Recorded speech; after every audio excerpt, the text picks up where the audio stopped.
I'm sorry, I'm walking right in front of the guy's thing. That's 2 cuts. There's our model house. Good morning and welcome back to the channel. Today we just want to give you a quick update about what's going on. So much is happening. It seems like all at once. You know the old saying, it's all or nothing, right?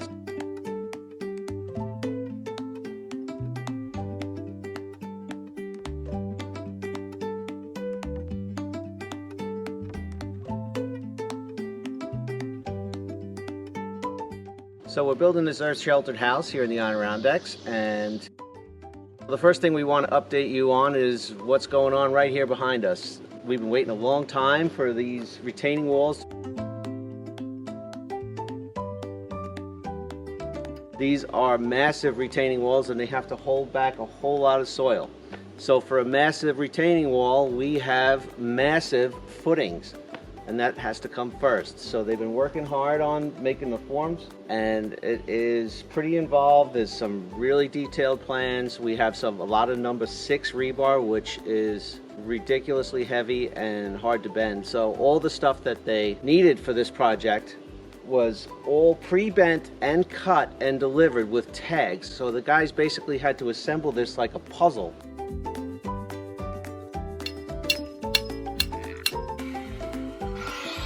I'm sorry, I'm walking right in front of the guy's thing. Pieces of PVC.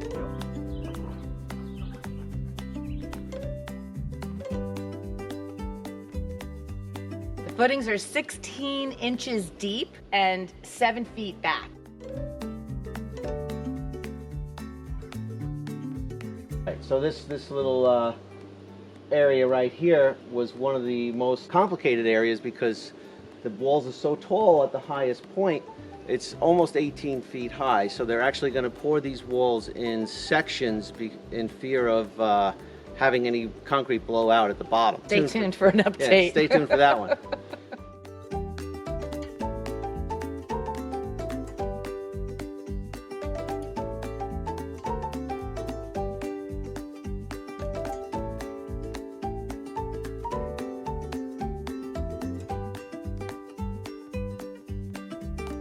This stuff behind me is 12 rolls of Barrier XT5 insulation / vapor barrier all in one. We picked this order up in 2 halves because it was just too much for the trailer in one trip. Of course, what we got was not the same as what was described on the website. The flange was supposed to be 3 inches and it was only like an inch. That flange is supposed to overlap onto the next course of foam next to it to seal it and self-stick and become a vapor barrier and be watertight. We talked to the NOFP company and they said that they haven't made rolls like this in 12 years. So do we have really old stock that's been sitting around, or are these just a mistake? So buyer beware. We don't know. We'll never know. The Home Depot compensated us 10% to offset the cost of some polyethylene tape that we need to buy so we could tape down the seams and make it waterproof. So then we picked up the next 6 rolls. We just got back from Home Depot picking up the other 6 rolls of the foam, which already was a problem. And if you look at this one, you see how tightly it's rolled. It fits in the same bag. It's full, right?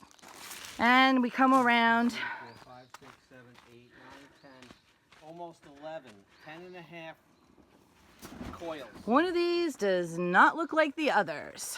The guys at the Home Depot were helping me load it onto the trailer, so I didn't really catch it. And one of the rolls was cut, and there was about 1/3 of it missing. So that was another half-an-hour phone call with the Home Depot trying to resolve that issue. They ended up compensating us for that one roll. Basically, we got that roll for free. So this is an add-on that really wasn't part of the original build plan. This is the stuff that they wanted us to use. It came with the kit. It gets really cold and frosty up here in the mountains, and we decided to go with something a little bit more than just this.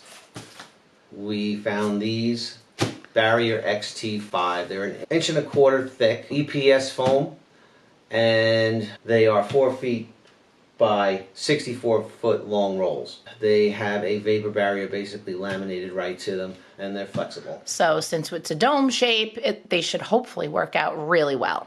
Yeah, I think it's going to be good. So stay tuned for that. If you've been following our channel, you know that we had this 12-foot sliding door that goes on that back wall in our house.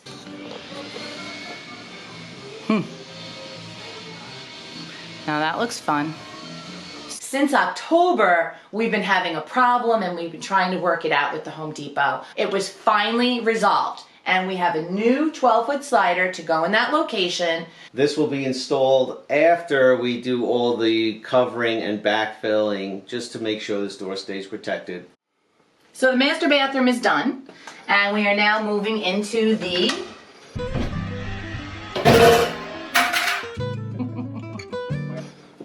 master closet.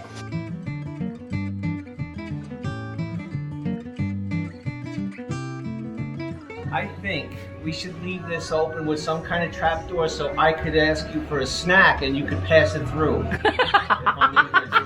Let's say I'm getting dressed or whatever here in the closet. That'll never happen. Cute idea though. How long do you think it'll be before we close this up so I can stop annoying you? Any minute now. How are you doing in there? Almost done. All right. In case you didn't notice, we have one of those lights that's motion activated.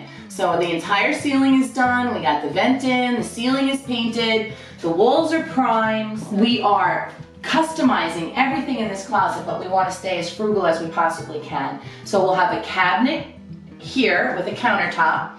This is a jewelry cabinet that Rich is making for me, which is really wonderful. Put a mirror or something on it. And we found some furniture in the garbage.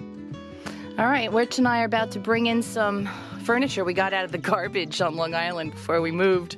It's been in storage, and we're hoping to incorporate some of this used furniture, old furniture, into our master bedroom closet. That's solid wood, and we just can't let things go to waste. So we cut down a bookshelf he pulled out. We're turning that into a bench. We have a really old, beautiful maple dresser.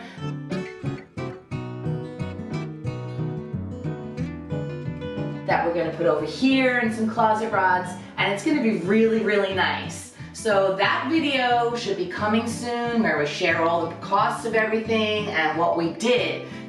We have all the cabinets moved in here.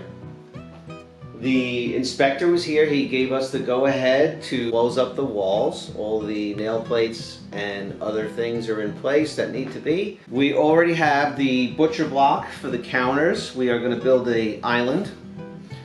And Kathie has been working hard on the repurposed cast iron sink. That sink came with a metal ring that was designed to mount from the underside of the counter. But we wanted to sit on top of the counter, so Kathie has been working really hard around the edge to sort of touch it up and make it look good. And I think it's going to look fantastic sitting on top of the counter.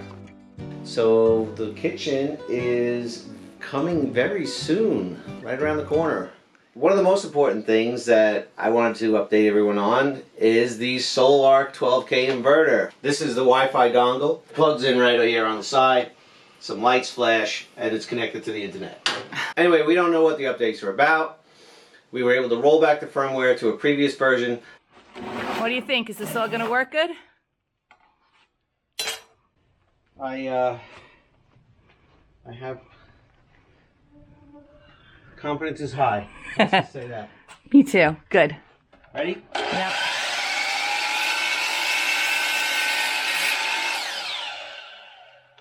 Ready?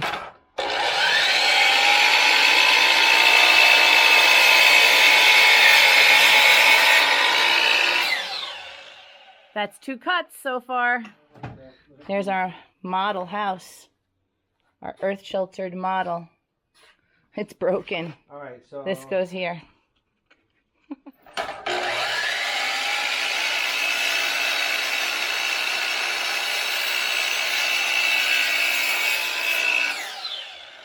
Hey, honey. That's 3 cuts. my goggles are all fogged up. Yeah, it's humid out. 3 cuts so far. They don't look the same.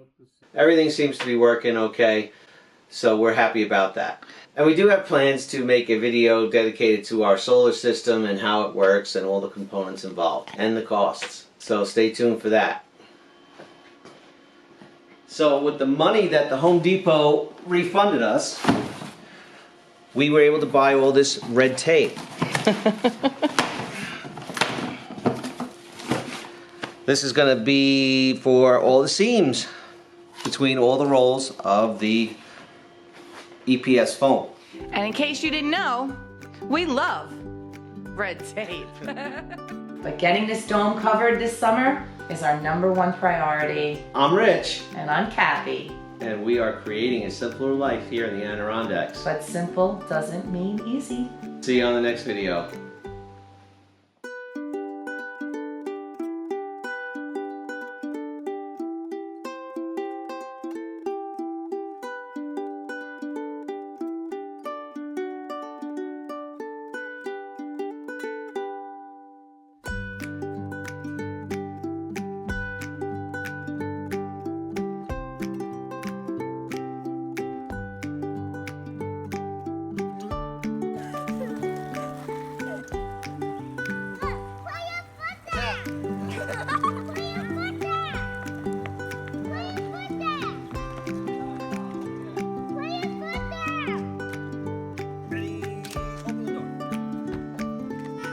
Uncle Richie's helpers.